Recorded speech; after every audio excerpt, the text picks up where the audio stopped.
Hello, I am Tato Cat, and welcome to my channel. Today we are playing Sentimental Trickster Soichiro's Route. Previously, after Reiko kidnaps us and takes us to a diner, and basically like, I'm everybody's type, and you're gay because you don't respond to me, blah blah blah. She completely called us out, but we find out she's basically just experimenting on Soichiro, which is wrong in so many ways. And she wants to do something with Soichiro and I keep referring to myself like I am Haru. It's very bizarre. This was Haru. And I guess Soichiro's like, cool. And we also fell asleep on his lap, but that was fun. So it's the day of her joining Haru and Soichiro's cooking thing, and everyone's cleaning the house. Well, Soichiro and Haru are cleaning the house, and somehow they're going to end up in the bedroom, and we don't know what's going to happen there, and that is where we left off. Alright, let's continue.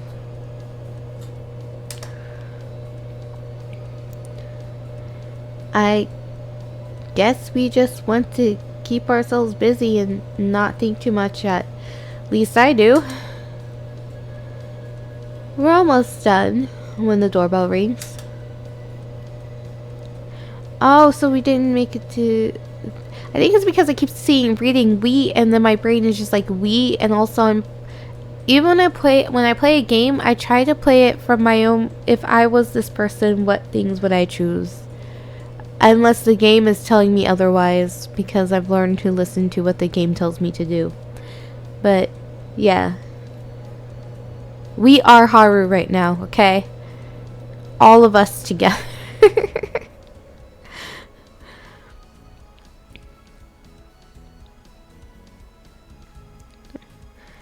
We stare at each other for a second. I don't think either of us wants to answer it. I'll go. Why? It's his house. No. I should. We end up going together. Soichiro opens the door. Of course it's Reiko. She tilts her head slightly and smiles at us. I didn't think it was possible to look more attractive, but somehow she does. Whatever fashion demon she summoned. I want its contact info. Hi there. What were you two doing? You're all sweaty. We, thought we'd clean the house. For me, you shouldn't have.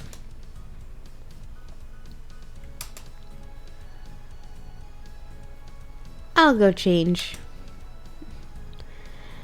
When I come back, they're already in the kitchen. Reiko's browsing through a cookbook. So, what shall we make today? Haru and I had a couple ideas. Let me show you. Soichiro reaches for the cookbook, but she makes an elegant little spin and moves away. Oh, I like this one. Wait, maybe this one would be better. Suddenly she stops and holds up the book, pointing at one page. This one's underlined. Have you made it before? We both peer at the page. Oh no. I like how the name sounds.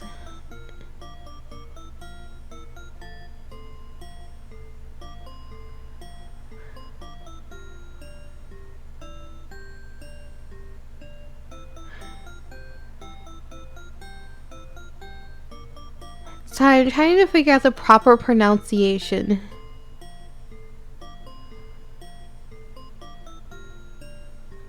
Beef bourguignon. I know, like, I never pronounce it right. Whatever. Fancy beef food.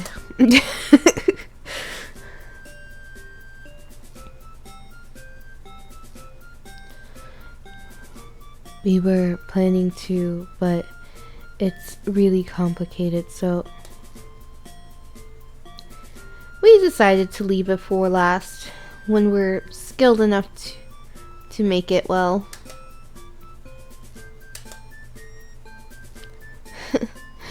You're so serious. It'll be fine. Let's make it today. We can buy all the ingredients. I glance at Soichiro. See? You did this. He looks away and rubs his neck. I think we have everything we need. Perfect. Soichiro starts to gather the ingredients, so I help him. We put everything in front of Reiko. She's still holding the book. Let's see. First, slice the beef, bacon, onions, mushrooms, and garlic. Let me guess, she's just going to tell us what to do and not actually do anything. I'm about to ask what she wants to do, but she just sits on the counters and crosses her shapely legs. She regards us with the confident smile of someone who knows exactly what their place is in the world. And this place is very far away from slicing anything. Fine. I put my hands on my hips and catch Soichiro's eye. So, lots of onion slicing. Sure is. Settle it the usual way? Absolutely. What's the usual way? Oh, we're playing rock, paper, scissors, aren't we? We face each other, and each of us extends his right fist. Rock, paper, scissors, shoot!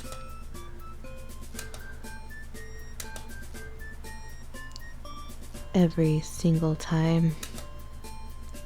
Hey, it's not my fault. You always go with paper. I guess I just like it best. Yeah, I figure you do. You'd go for the most peaceful and friendly weapon. Soichiro smiles, and it makes his eyes wrinkle. I smile back. I feel like we're just goldfish.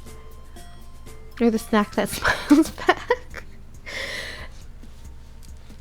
We stand. Look, who's even dressed in orange? Oh my goodness. Now I can't unsee it. Where is a goldfish cracker? Okay. We stand side by side and start slicing. I glance at Reiko. She's leaning forward, observing us. Is this just an experiment for her too? Another one? The corners of her mouth lift slightly. Oh, I forgot to ask. How was your birthday, Haru? Uh-oh. The memory makes me feel warm inside. It was really great. When we're done preparing the ingredients, she gives us the next set of instruction. So, Haru, Why did you decide to move here? We're frying the meat and vegetables now. She moves a bit closer so that we can hear her. I guess I needed a change. Didn't want to spend my whole life in one place. I see. But when you arrived, the semester had already started.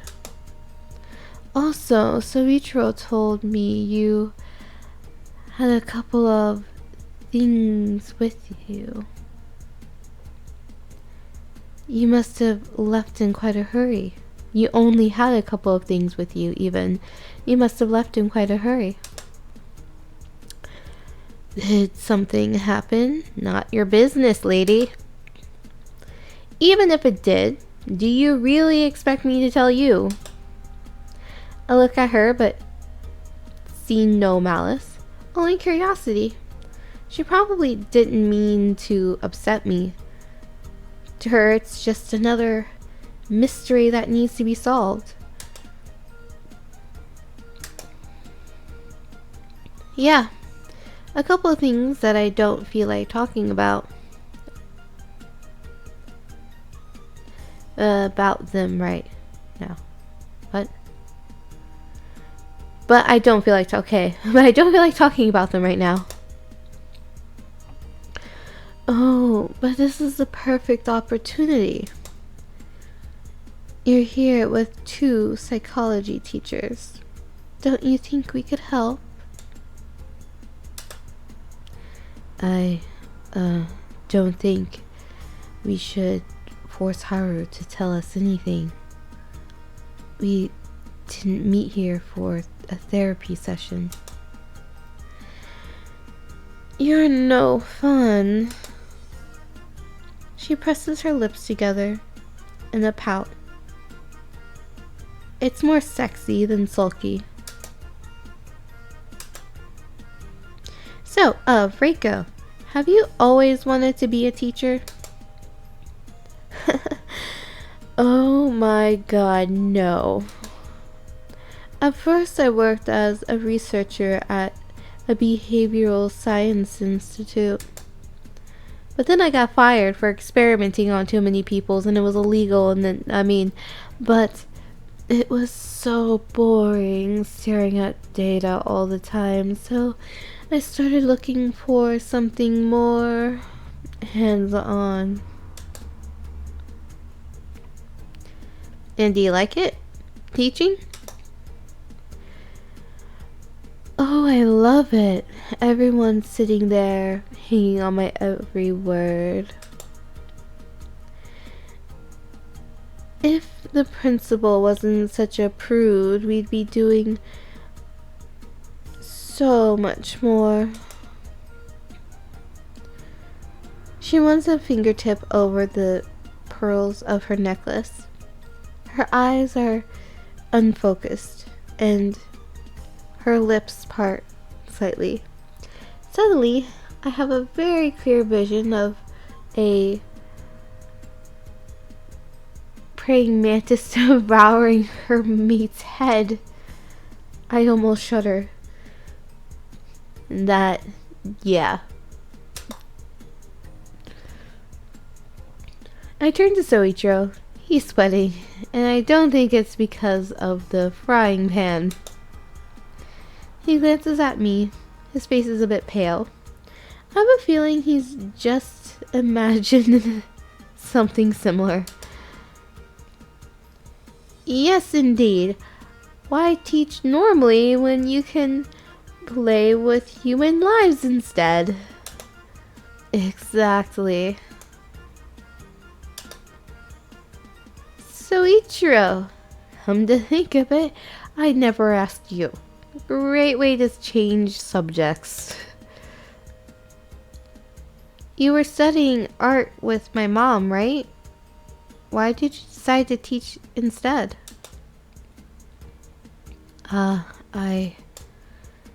He clears his throat. Well, my family made a lot of money in real estate, and I could choose anything, but I didn't know what I wanted to do. Initially, I went to an arts university because your mom was there. Huh? Wait, did you have a crush? No, it wasn't like that. Okay, good. I mean, you were saying great recovery, Haru. I was just visiting and saw her perform. Everyone seemed to love her so much. We talked a bit afterwards. Somehow, she made me think that if I tried hard enough, I could be like her. Yeah, she does have that effect on people. Too bad not everyone is destined to be loved. Oh, Haru. What made you change your major? Aside from how terrible I was at everything art related. Nonsense, your acting is awesome. You do a great confused dragon. Well, over the course of studying, I noticed that I wasn't the only one with issues. I nod. He must be talking about how he was bullied for being girly looking. We were all adults, technically, but many of us had problems that started much earlier in life. Some were too big, for others to handle. Most of us lived far away from home, so there wasn't anyone who could talk to us or help us in any way. Our teachers didn't really seem to care. Not that I blamed them. They were doing their jobs. We weren't family or friends.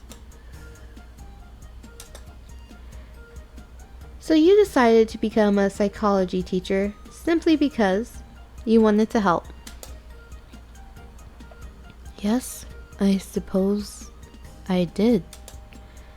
I wanted to be close enough and qualified enough to do something when someone needed it. Although at the time I didn't realize that young people were not very eager to talk to their teachers. He chuckles, and I stare at him.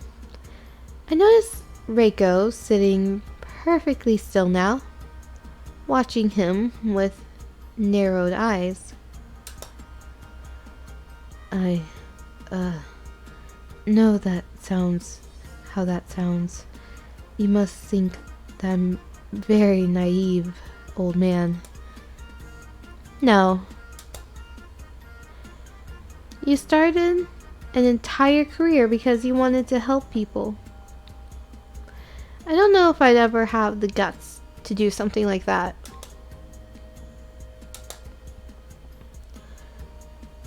There were times when I thought he was weak and spineless.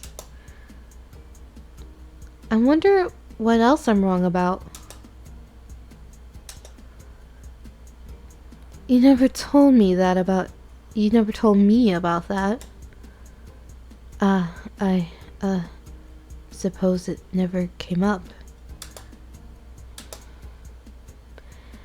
Now that we're here with Haru, I'm hearing so much about you. I think I'll have to visit more often.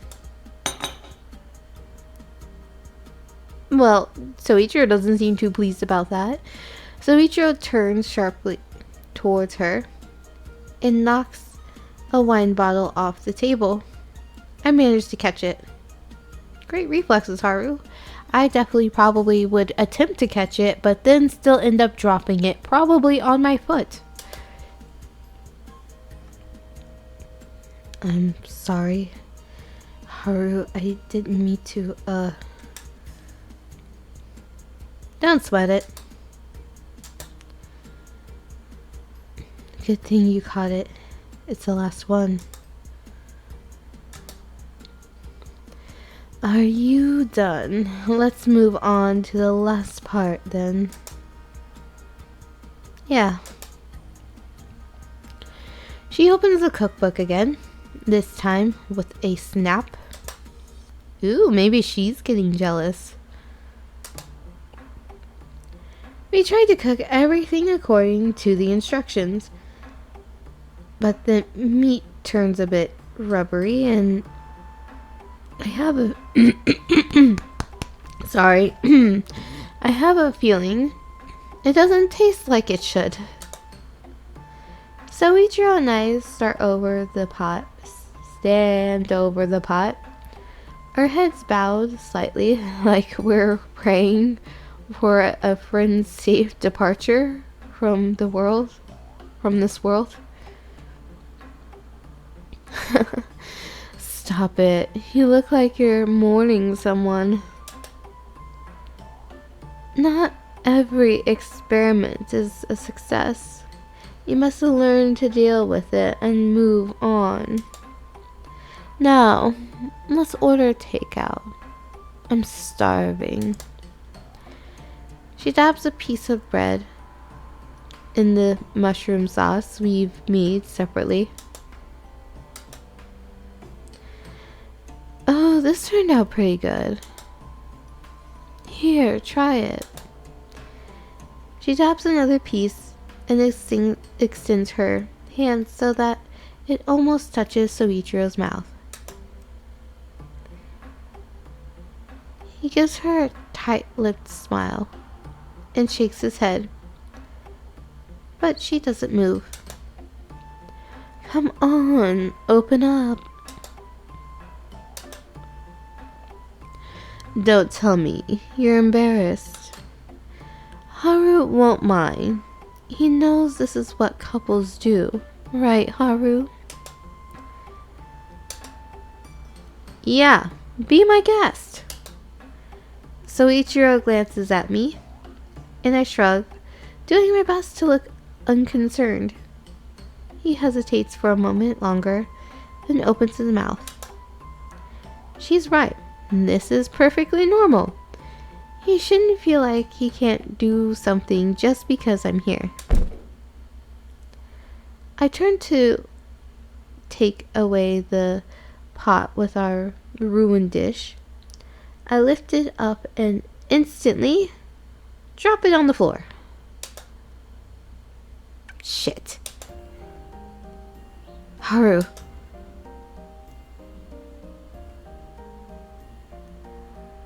Oh no, the pan was hot. Forget it. It was still hot. Ow. My hands burn. Soichiro grabs my arm and pulls me away from the pot. Can you imagine trying to be like, you see your crush and their girlfriend, and then you're like, oh yeah, you can totally behave like a normal couple. I'm just going to, do some other things, and then you interrupt the moment. Oh, that has got to be the most, frustrating thing.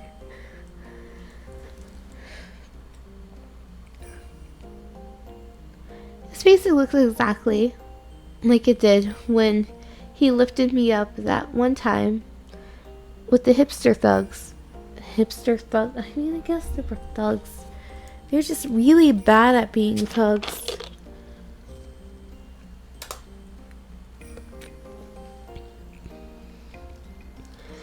He pulls me to the sink, turns on the tap. I feel a stream of cold water. It numbs the pain. How is it? Does it hurt? A bit. I don't think I'll make it. Oh, how dramatic. I'll do it in a more dramatic voice. A bit. I don't think I'll make it.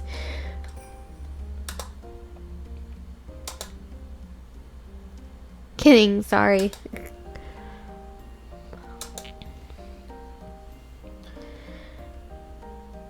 Now our beef Borgin, the thing is truly ruined.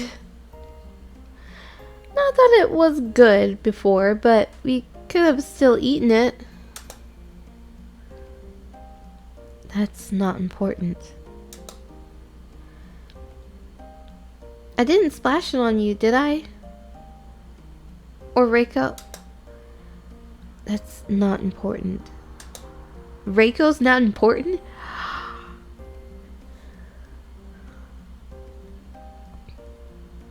I look at him.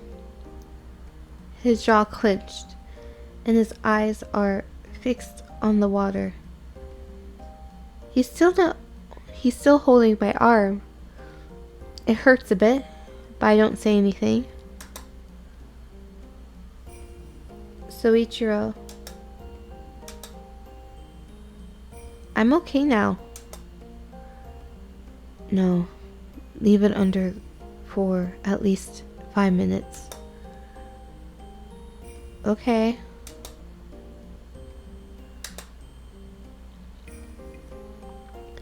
Good thing the pot cooled a bit. I'll probably just have blisters. I'm sorry.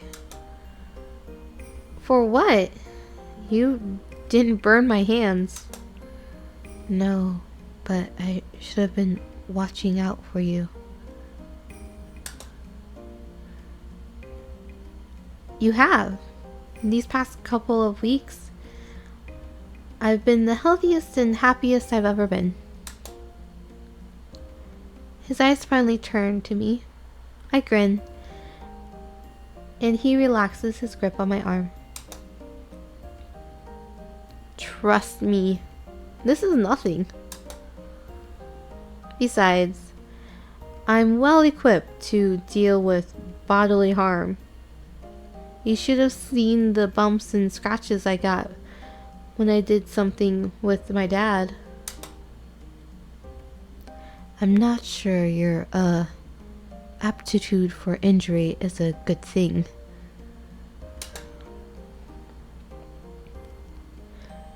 I call it injury proficiency. It sounds a lot cooler.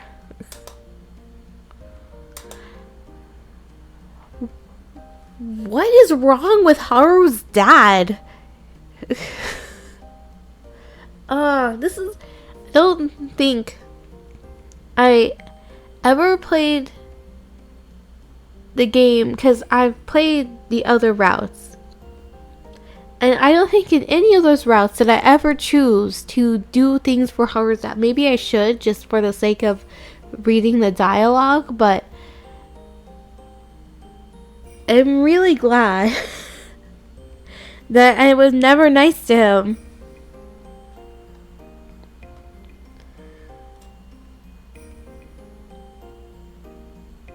I'm no match for you. He laughs and I breathe a big sigh of relief. I don't want him to get this stressed over nothing.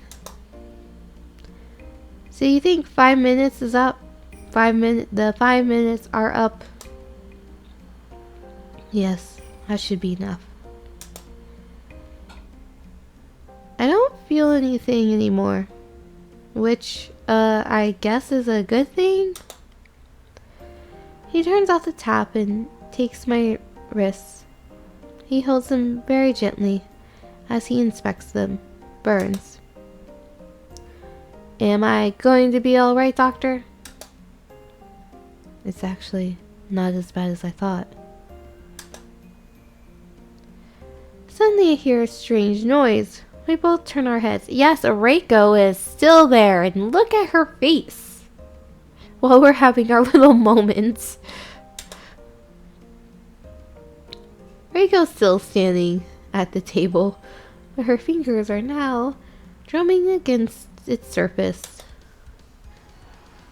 She stretches her mouth into a big, sunny smile. Oh, good. For a moment, I thought you forgot I was here.